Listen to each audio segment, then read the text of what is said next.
नमस्कार, मैं हूं संजय शर्मा। आप देख रहे हैं 4PM न्यूज नेटवर्क। सभी दर्शकों को दीपावली की हार्दिक शुभकामनाएं। संडे का दिन है और आप सबको राजीव जी की भविष्यवाणियों का इंतजार रहेगा। मैं हर बार की तरह कह दूं कि अगर आपको ज्योतिष में रुचि है तो प्रोग्राम देखिए, ज्योतिष में रुचि नहीं हो तो बिल्कुल मत देखिए। मेरी रुचि है, इसलिए ये कार्यक्रम मैं करता हूँ। राजीव जी पेशे से इंजीनियर हैं, लेकिन अध्यात्म की दुनिया में आ गए, फिर बहुत बड़ी बड़ी भविष्यवाणी उन्होंने की। आज उन्होंने बताया कि ट्रंप अभी और क्या करने वाले हैं मोदी जी के साथ, बिहार के नतीजे क्या रहने वाले हैं और फिर दीपावली को लेकर कुछ बातें। रोचक बातचीत है, चैनल को सब्सक्राइब करिए, ज्वाइन करिए। चलते हैं राजीव जी के पास। 4PM न्यूज नेटवर्क में स्वागत है राजीव जी आपका। और जब जब ट्रंप कुछ ना कुछ खुराफात करते हैं, मुझे आपकी वो बात याद आ जाती है जब ट्रंप शपथ ले रहे थे। हमारे सारे भक्त हवन कर रहे थे, ट्रंप की फोटो लगा के कर रहे थे भगवान की जगह, कि ट्रंप आ गए हैं, भारत का वो उद्धार होगा, हमारे मोदी जी का वो उद्धार होगा। और उसी दिन आप कह रहे थे कि ट्रंप मोदी जी के लिए काल बनकर आए हैं। तब ईमानदारी से कहूँ तो मुझे लगा कि ये आपका प्रोग्राम मेरी बड़ी फजीयत कराएगा, लेकिन आज मेरी आदत है, आप जो बोलते हैं मैं उसको काटता छाटता तो हूँ नहीं, एज इट इज प्रोग्राम जाता है। मैंने जारी कर दिया। लोगों ने मुझसे कहा भी, कैसी बातें कर रहे हो, मोदी और ट्रंप इतने अच्छे दोस्त हैं और तुम्हारे ज्योतिषी कह रहे हैं कि ये ट्रंप काल बन के आएगा। मैंने वो नाम याद रखे थे, दिमाग में जहन में थे, मैंने उन सबको फोन किया और मैं कहा यार तब तो मैं भी तुम्हारी तरह था, मुझे लग रहा था राजीव जी गलत कह रहे हैं। लेकिन आज देखो कि आज वो ही सब कुछ सही हुआ। और सुबह मुझे याद दिलाया, अमेरिका से ही फोन आया, मित्र हैं वहाँ पे अजीत जी, उनकी पत्नी बड़ी, हरप्रीत जी बड़ी फैन थी आपकी, और उन्होंने नंबर भी मांगा मुझसे, अमेरिका में न्यू जर्सी में। अच्छा। हालांकि बड़े अच्छे इंसान है वो लोग, पति हम्म पत्नी हम्म दोनों भारतीय हैं और अच्छे देश के प्रति सोचते हैं। तो मुझे आज याद आया कि जो आपने इतने समय पहले कहा था लगभग वही हो रहा। ट्रंप एक के बाद एक, ऐसा लग रहा कि मोदी जी जैसे सांड जो है ना, वो लाल कपड़े को देख के पीछे भागता है। जी बिल्कुल बिल्कुल। मोदी के नाम को लेके भड़क रहे हैं। क्या दिख रहा है अभी, ये लड़ाई, ये शीत युद्ध खत्म होगा या आपकी भविष्यवाणी बता रही है कि अभी ये और चलेगा, और इसका अंत क्या होगा? क्या ट्रंप हारेंगे या मोदी हारेंगे, या फिर क्या, कैसा समझौता, कैसा ज्योतिष आंकलन क्या है आपका? हाँ देखो संजय जी बिल्कुल वो तो हमने अभी हम हॉरोस्कोप की बात तो नहीं करेंगे, जो हमने पहले ही डिस्कस कर ली थी ओथ की उनकी, कि कैसे मेष लगन में उन्होंने ली थी। और मेष लगन हमारी भारत की कुंडली का, जो दर्शकों को आपके पास आपने शेयर भी किया था, ये भारत की हॉरोस्कोप है, इसका 12वां घर का लॉर्ड है, तो लगातार अपमान तो हो रहा है। दूसरी बात, उसमें भी एक नुकसान अभी क्या हो गया, जो 6 सितंबर से मैंने आपको बताया था कि मंगल की जो दशा शुरू हुई है, और मंगल हमारी भारत की हॉरोस्कोप में 12वें घर का ही स्वामी है। 12th हाउस हमारा ह्यूमिलेशन का होता है, और सेकंड हाउस में बैठा है वाणी के घर में, और सेकंड हाउस से हमारी आपकी इकोनॉमी फाइनेंस भी देखा जाता है। तो और चंद्र कुंडली में ये 12वें घर में बैठा है। चंद्र कुंडली भारत की जो अभी मैंने दिखाई है कर्क लगन की है। तो संजय जी सबसे बड़ी बात यह है कि ये अभी जरूरत से ज्यादा हो गया। आपने देखा था ना कि एक तो वो 52 बार, मोर देन 52 टाइम्स, और बल्कि उसने अभी लेटेस्ट, अभी कल मैं देख रहा था सैटरडे को, वो गाजा, उससे जब पत्रकारों ने उससे पूछा कि भाई पाकिस्तान और अफगानिस्तान का ये आपस में टकराव हो रहा है, क्या आप इसको भी रुकवाएंगे? आपको नोबेल तो, उनसे मजाक किया कि आपको नोबेल तो मिला नहीं, लेकिन आप इसको भी रुकवाएंगे? आप 8 युद्ध रुकवाने का दावा कर रहे हैं। तो उसने कहा हाँ ये तो छोटी सी बात है, हो जाएगा, जैसे मैंने भारत पाकिस्तान का रुकवाया। तो वो 53 टाइम्स हो गया। मतलब एक व्यक्ति 53 टाइम्स आपको कह चुका है, दुनिया भर के हर प्लेटफॉर्म पर, हर मीटिंग में उसने कहा कि मैंने इंडिया पाकिस्तान का बड़ा युद्ध रोका, मैंने लाखों लोगों को बचाया। बल्कि उन्होंने बहुत बड़ी बात कही सैटरडे को, कि आज तक अमेरिका के इतिहास में कोई प्रेसिडेंट ऐसा नहीं था जिसने लाखों लोगों को मरने से बचाए, हत्याओं को। इतनी बड़ी बात कही उसने। उन्होंने कहा मैंने ये 8 और 9वां युद्ध तो मैं कभी भी रुकवा दूंगा, अफगानिस्तान की जो लड़ाई हो रही है आपस में पाकिस्तान के साथ।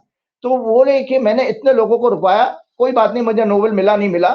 और लेकिन ये बात जो अभी उन्होंने कही कि आई लव मोदी, लेकिन अगर इसका मैं ज्यादा कुछ बोलूंगा तो मोदी का कैरियर खराब हो जाएगा, मोदी का कैरियर बर्बाद हो। ये अपने आप में बहुत बड़ी बात है। ये इसलिए बड़ी बात है कि उन भक्तों को, उन चिंतनों को ये सोचना चाहिए। और कहां हमारे मोदी जी, जरा सी वो मौका ढूंढ रहे होते हैं कि जरा सी ट्रंप की कोई तारीफ करने का मौका मिल जाए। मतलब आप हमारे जूते पे जूते मारते जाओ और हमें जरा सा मौका मिल जाए आपकी तारीफ में कसीदे करने का, तो मोदी जी की हालत तो वो हो चुकी है। लेकिन ग्रह कैसे काम कर रहे हैं संजय जी? कि आप उसको बधाई देते हो, धन्यवाद देते हो, वो आपको बराबर ह्यूमिलिएट कर रहा है। वो ह्यूमिलिएट, अगर उसने ये कहा है, संजय जी छोटी सी बात नहीं है, हम पॉलिटिकल लेवल से इसका बड़े मायने निकाले जाते हैं पॉलिटिकल सर्किल में, कि एक देश का राष्ट्रपति ये कैसे कर सकता है कि उसका पॉलिटिकल कैरियर बर्बाद हो जाएगा। 144 करोड़ लोगों की बेइज्जती है इसमें। नरेंद्र मोदी अकेले व्यक्ति नहीं है, नरेंद्र मोदी 144 करोड़ लोगों के प्रधानमंत्री हैं। तो ऐसा क्या डोनाल्ड ट्रंप के पास ऐसे कौन से वीकनेसेस हैं मोदी जी की, जिसको कि वो हंसकर कह रहा है, लेकिन उसने संकेत तो दे दिया।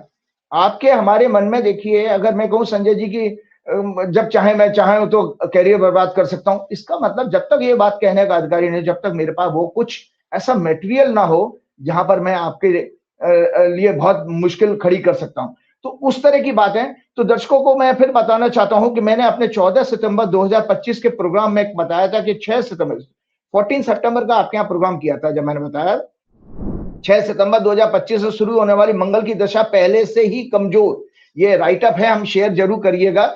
कमजोर और डायरेक्शन लेड डिप्लोमेसी में भारत और मोदी जी के लिए अनेक संकट और ह्यूमिलिएशन का कॉज लेकर आएगी।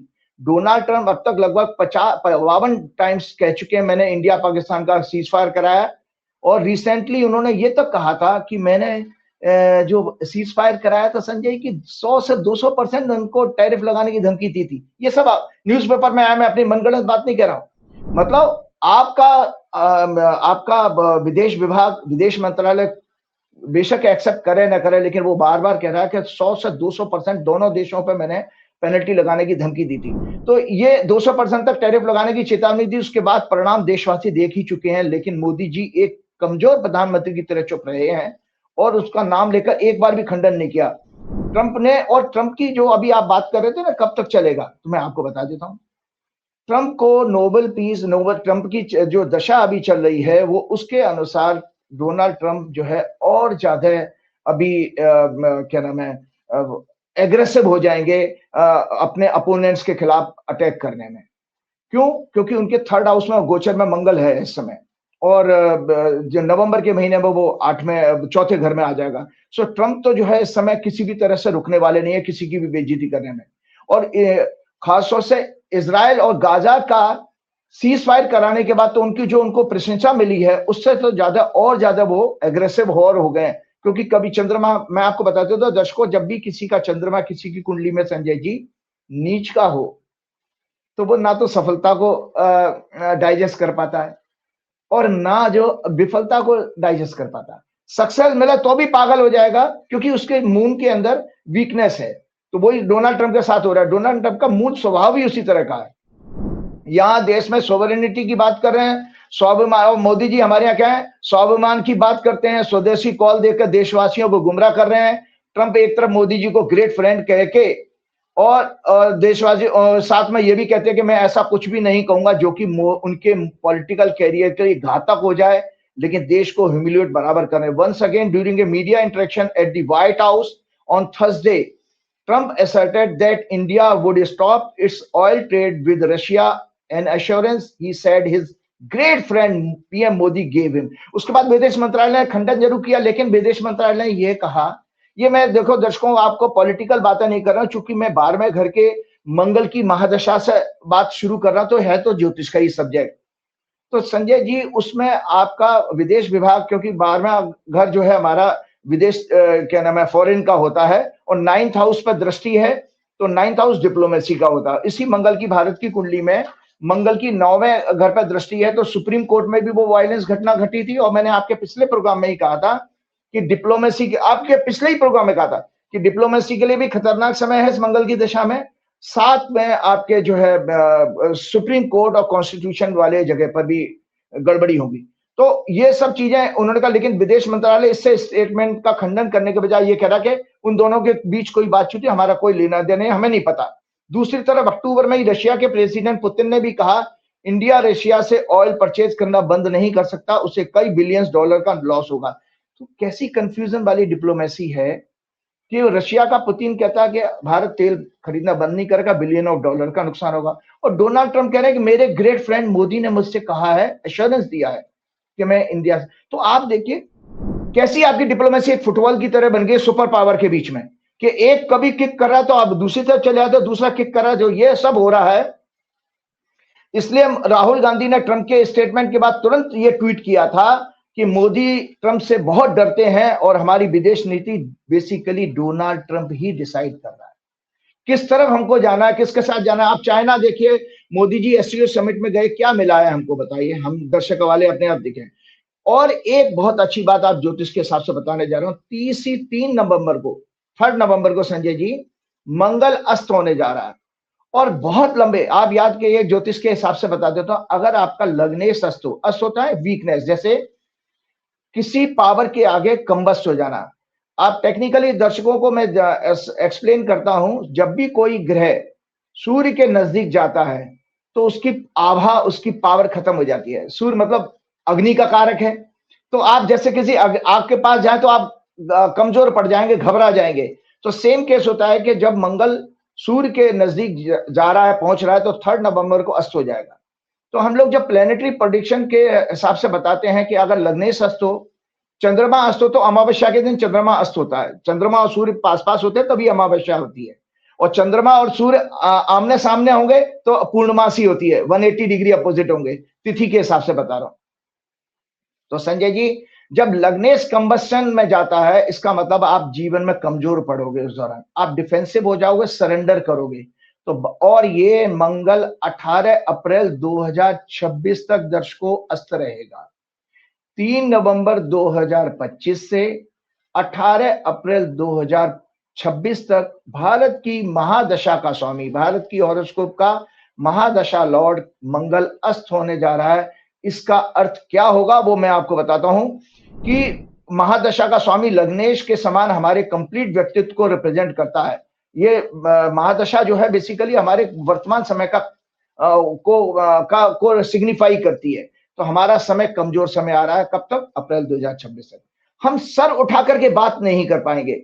जब आपके अंदर ताकत होती है, शौर्य होती है, मंगल आपको पता है शौर्य और साहस का, पराक्रम का भी कारक है, तो आपका शौर्य और पराक्रम भी कमजोर अवस्था में जाने वाला है। आप उतनी चढ़ के बातें नहीं कर पाओगे। नरेंद्र मोदी जैसे अभी बिहेव कर रहे हैं, उससे भी ज्यादा और कमजोर अभी भारत की विदेश नीति और टोटल भारत का ट्रेड भी, क्योंकि भारत की कुंडली में दर्शकों ट्रेड का भी स्वामी है, 7th लॉर्ड है, इसलिए। और 18 अक्टूबर को जुपिटर कर्क राशि में प्रवेश करके एग्जॉल्टेड होगा, परंतु 11 नवंबर को यह वक्री हो जाएगा और 5 दिसंबर को फिर से यह मिथुन राशि में जा रहा है। तो अतिचारी बृहस्पति, इसके भी नेगेटिव इफेक्ट आने वाले हैं। मंगल 3 नवंबर 2025 को अस्त होगा, कई मंथ के बाद 18 अप्रैल 2026 को हो जाएगा। भारत की चंद्र कुंडली के अनुसार मंगल 12वें भाव का स्वामी है, मिथुन राशि में है, और चौथी एस्पेक्ट से 3rd हाउस को देख रहा है।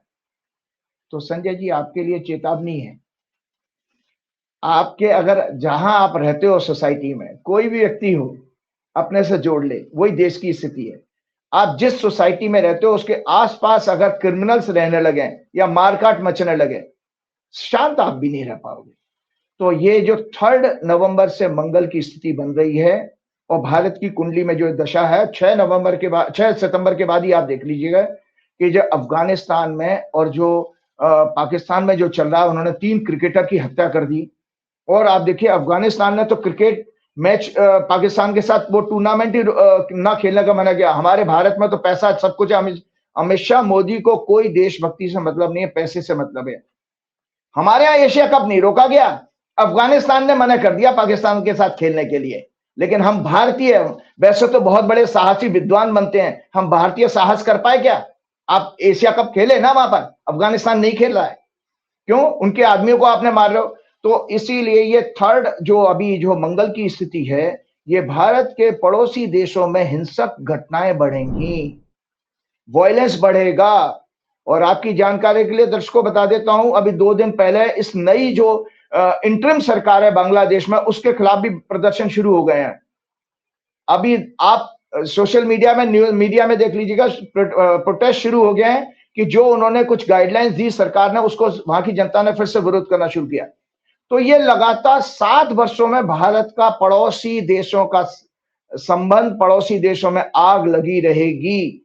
तो भारत के पड़ोसी देशों में हिंसा, युद्ध, सत्ता परिवर्तन जैसे हालात बन रहे हैं, जो भारत की सुख शांति अमन के लिए अच्छा नहीं है।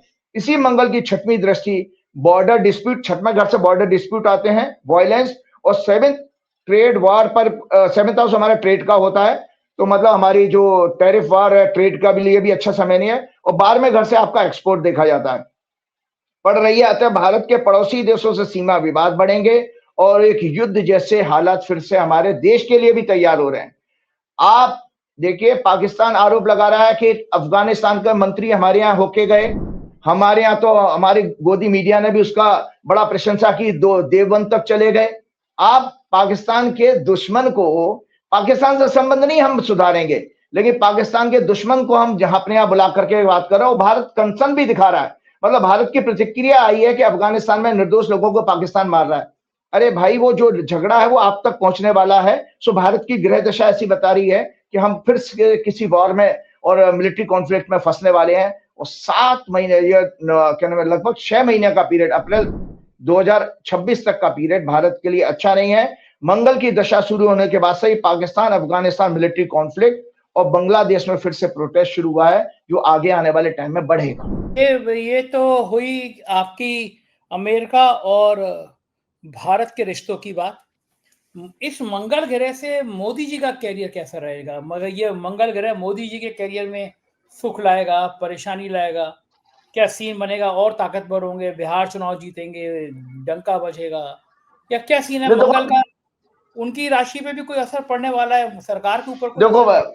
ऐसा है मंगल की जो, हम तो मोदी जी की हॉरोस्कोप तो डिस्कस करते नहीं है। हमने पहले ही कहा कि वो, जब से मुझे गुजरात के बड़े बड़े नेताओं ने, आरएसएस के लोगों ने बताया था कि मोदी जी का ये करेक्ट डेटा नहीं है। लेकिन हाँ, भारत की कुंडली जो मैंने बताया कि अभी आपको अभी कहा कि भारत के लिए 6 महीने डिफेंसिव होने के, कमजोर पड़ने के हैं। आपके अंदर वो आपका शौर्य भी कमजोर होगा। लेकिन आपको एक हॉरोस्कोप जरूर दिखा देता है, ये बिहार राज्य की हॉरोस्कोप है।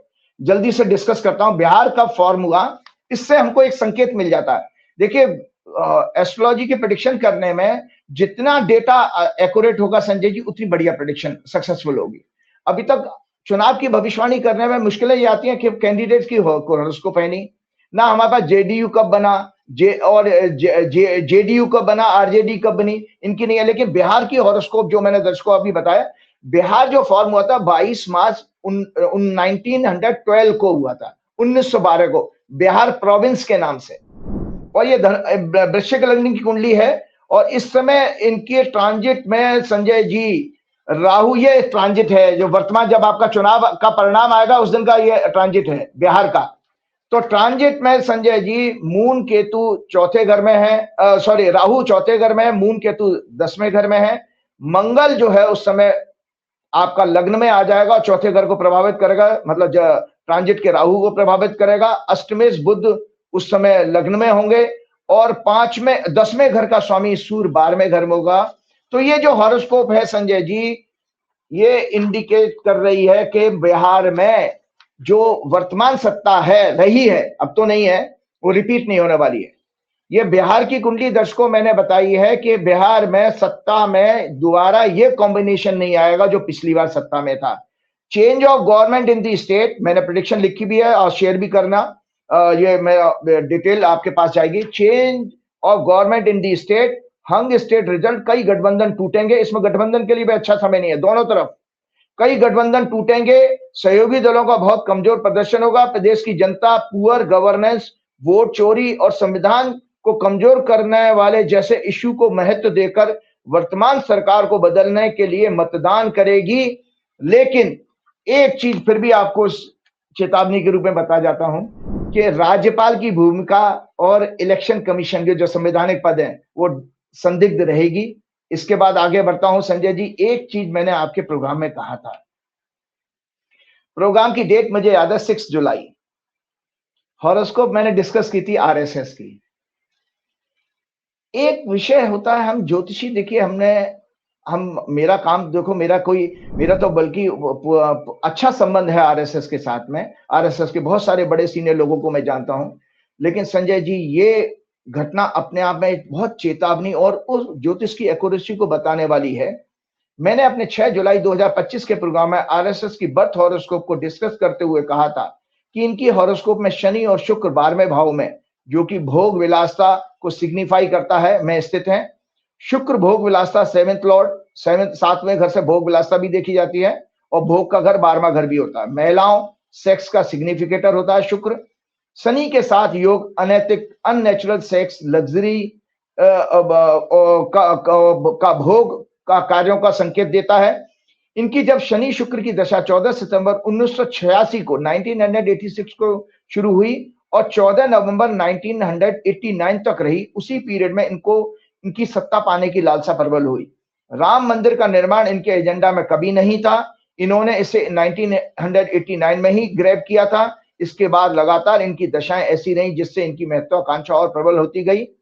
नवंबर 2022 से दर्शकों इनकी 20 वर्ष की शुक्र की महादशा शुरू हुई, जो कि 3rd लॉर्ड और 4th लॉर्ड शनि के साथ 12वें भाव में अपमान, भोग विलासता और नाना प्रकार की कंट्रोवर्सी, ह्यूमिलेशन के घर में है।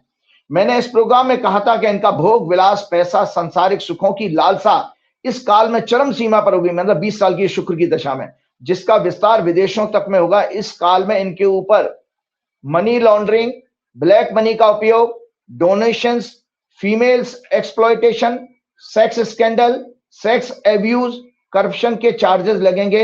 इस संस्था का बहुत बड़ा ह्यूमिलेशन का ग्राउंड बनेगा। इनके कारण भारत की विदेशों में छवि जो है अत्यंत खराब होगी। इनका कॉर्पोरेट के साथ करप्शन का स्कैंडल भी एक्सपोज होगा। मोहन भागवत जी तो 100 साल पूरे होने पर स्वदेशी अपनाने और कंज्यूमरिज्म, भोग को छोड़कर आत्म संयम, आत्मनिर्भर का कॉल देते हैं, जो बेअसर और खोखला साबित होगा। ठीक उसी तरह से जैसे पुरानी कहावत दर्शकों हमको पता है, मुंह में राम बगल में छुरी की तरह साबित होगा।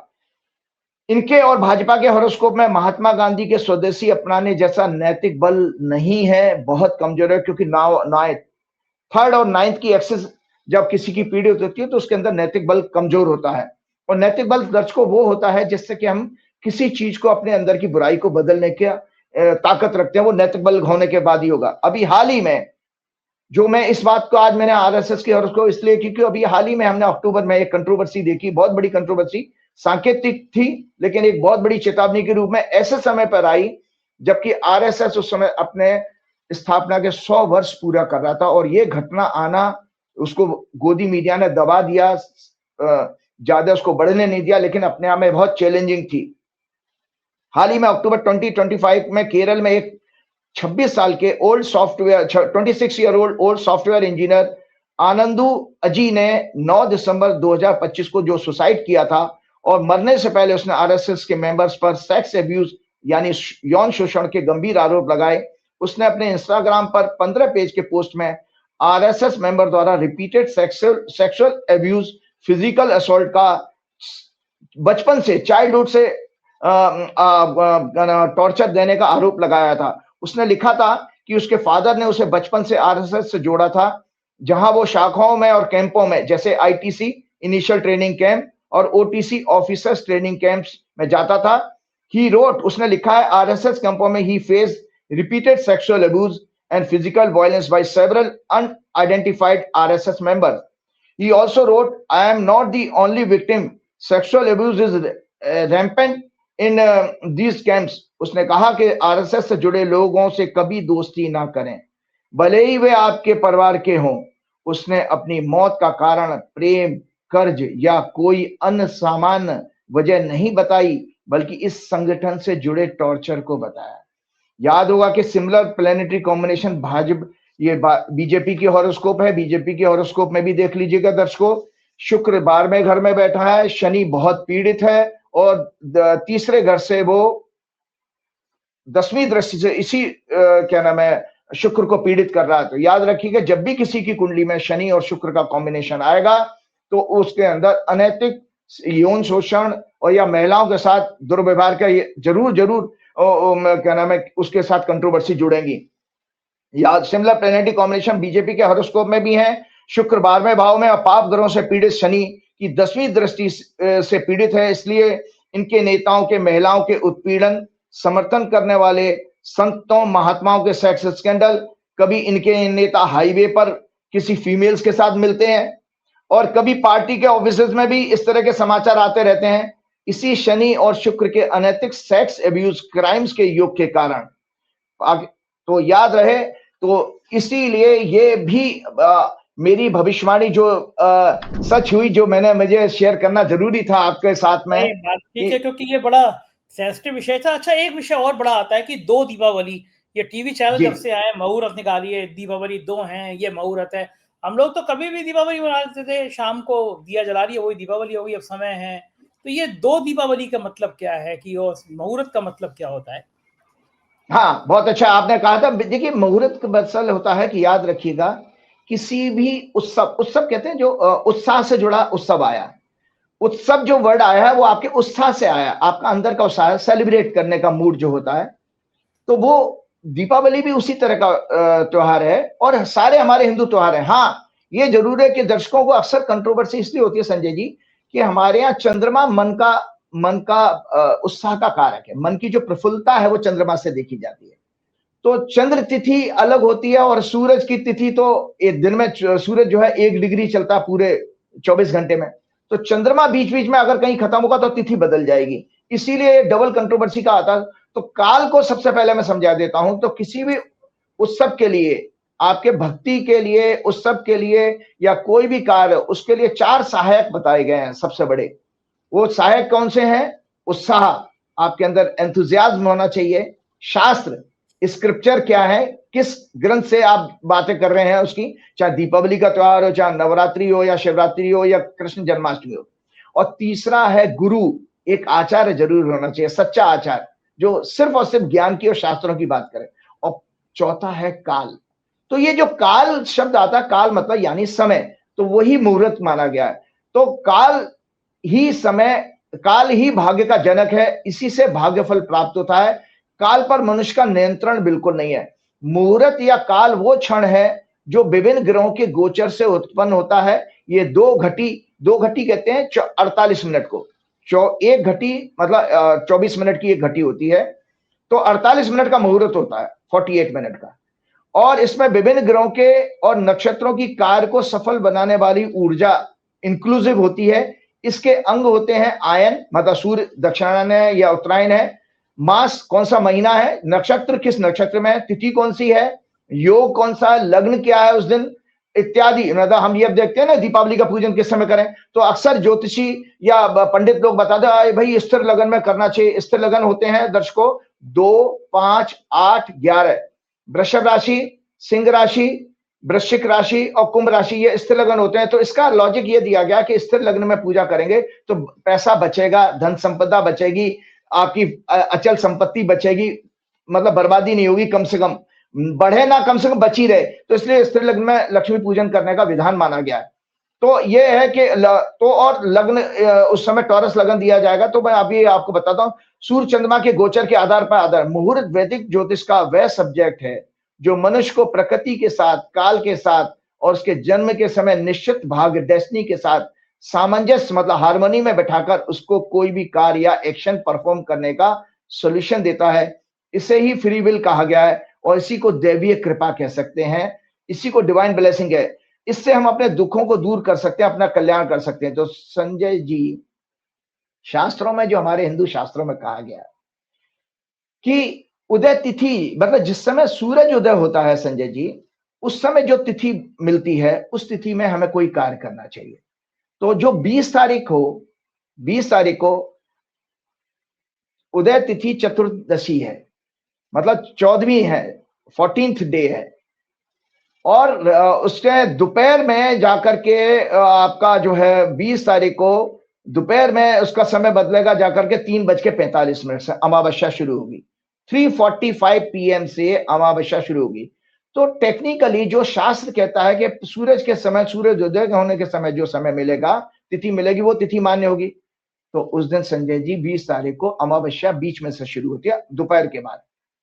अगले दिन 21 तारीख को सूरज उदय होने के समय आपकी अमावस्या है, क्योंकि दीपावली कार्तिक अमावस्या को बनाई जाती है। उसके कारण भी मैं थोड़ा सा दर्शकों को आज जानकारी के लिए बताना चाहूंगा।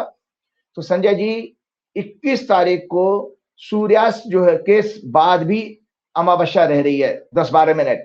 तो सूरज टेक्निकली सूरज उदय होने पर और सूर्यास्त के समय, इसको दिनमान कहते हैं, डे का टाइम। कोई डे का टाइम रात्रिमान और मतलब दिनमान जो है यही जाना जाता है सूरज उदय होने से सूर्यास्त तक का।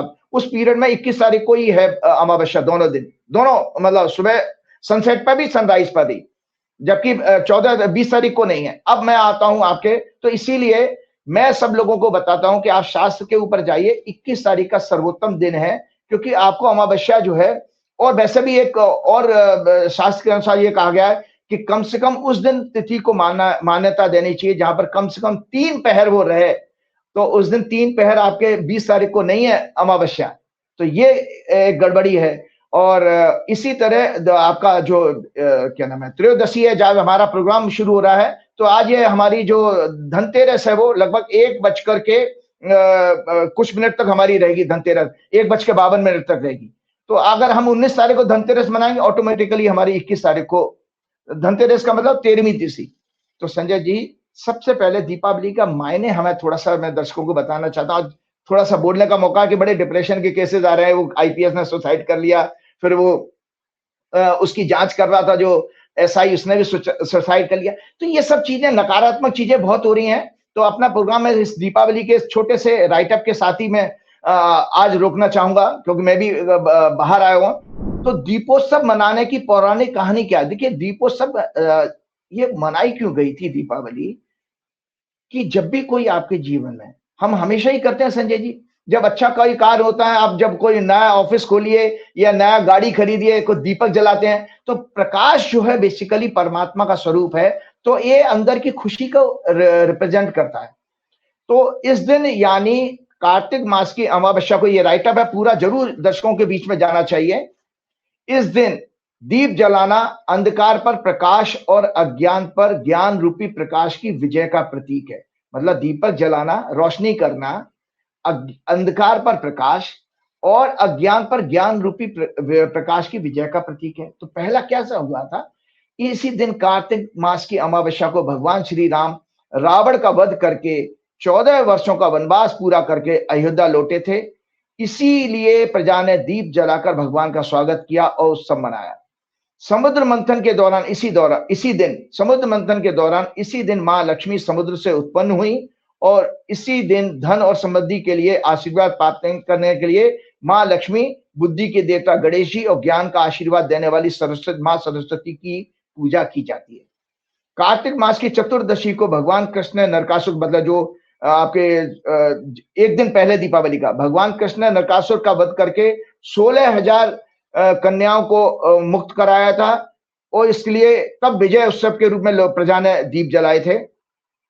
कार्तिक अमावस्या को पांडव 12 वर्षों का वनवास और 1 वर्ष का अज्ञातवास काटकर हस्तिनापुर लौटे, तब लोगों ने दीप जलाकर उत्सव मनाया।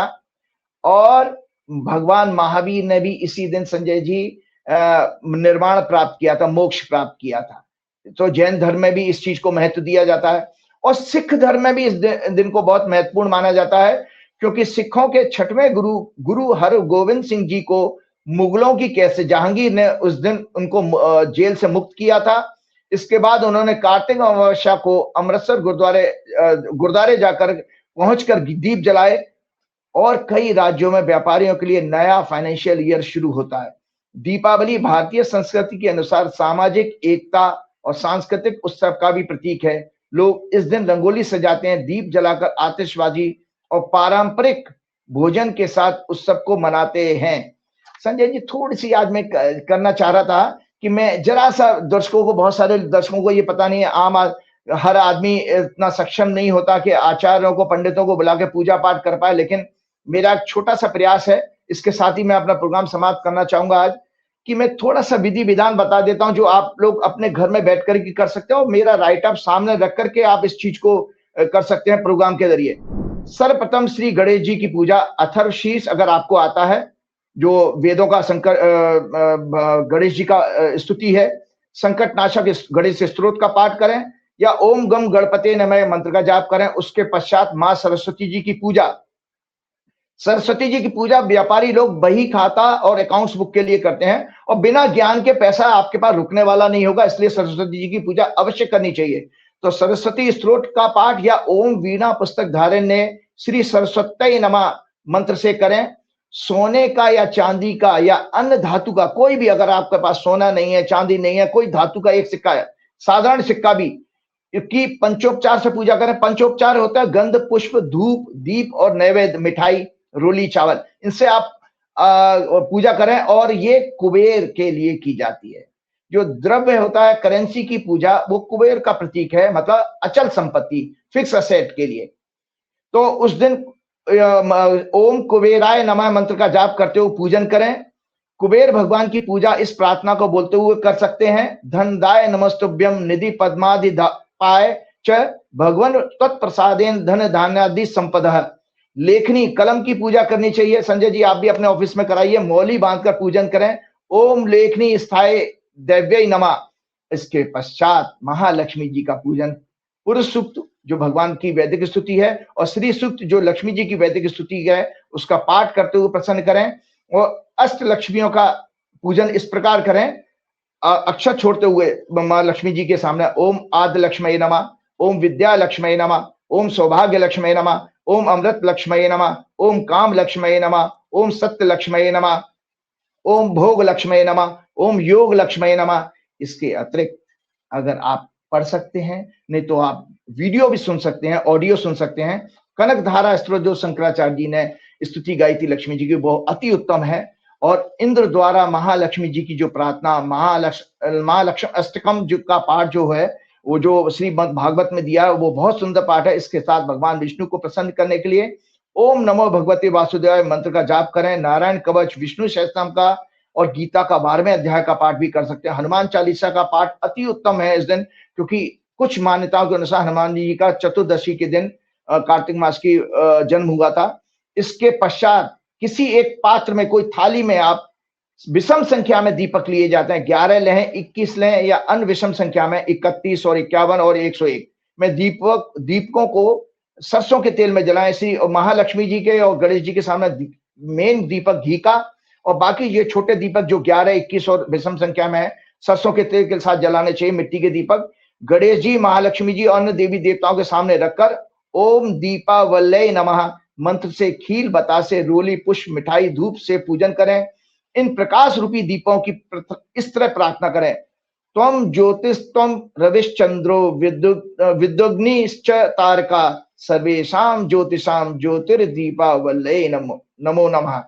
शुभम करोति कल्याणम आरोग्यम सुख संपदम शत्रु बुद्धि विनाशम च दीप ज्योतिर्नमस्तुते। इसके पश्चात अपनी आप आरती करें ओम जय जगदीश हरे और महालक्ष्मी जी की, या आप सुन सकते हैं।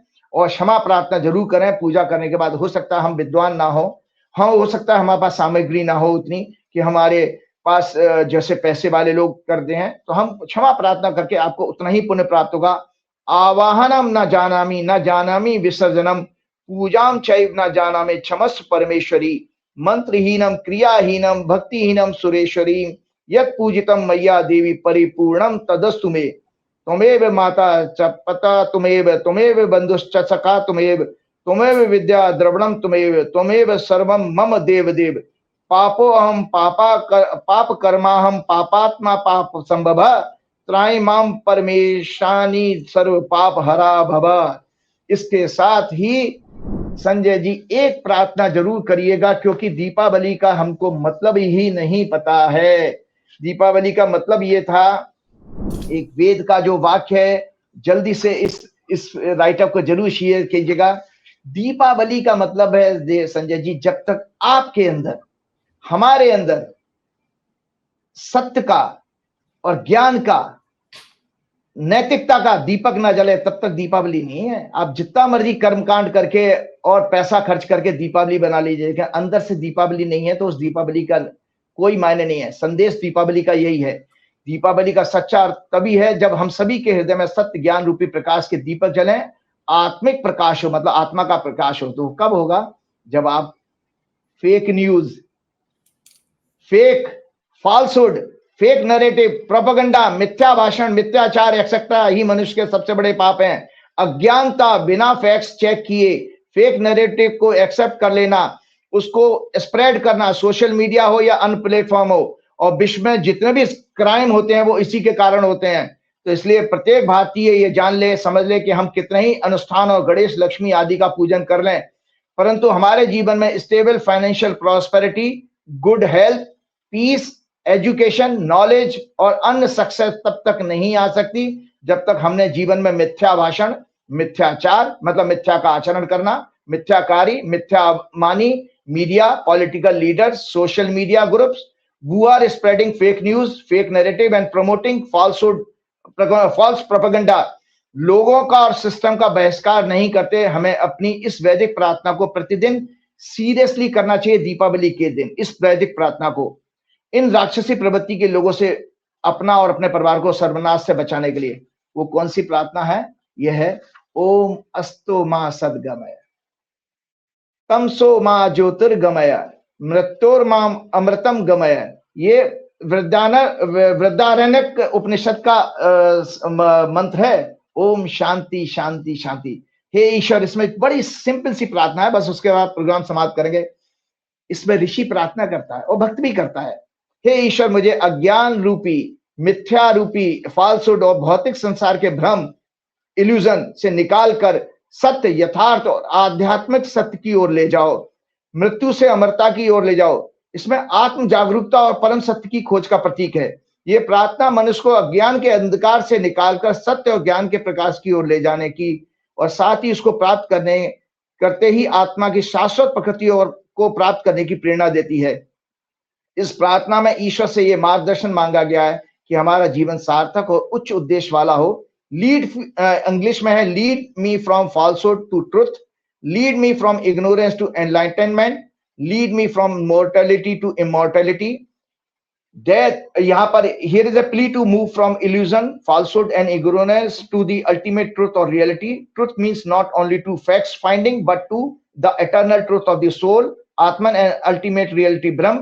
It is a call to transcend worldly delusion and of attain self-awareness and divine truth। Darkness symbolizes ignorance, confusion and lack of understanding, while light signifies knowledge, wisdom and divine consciousness।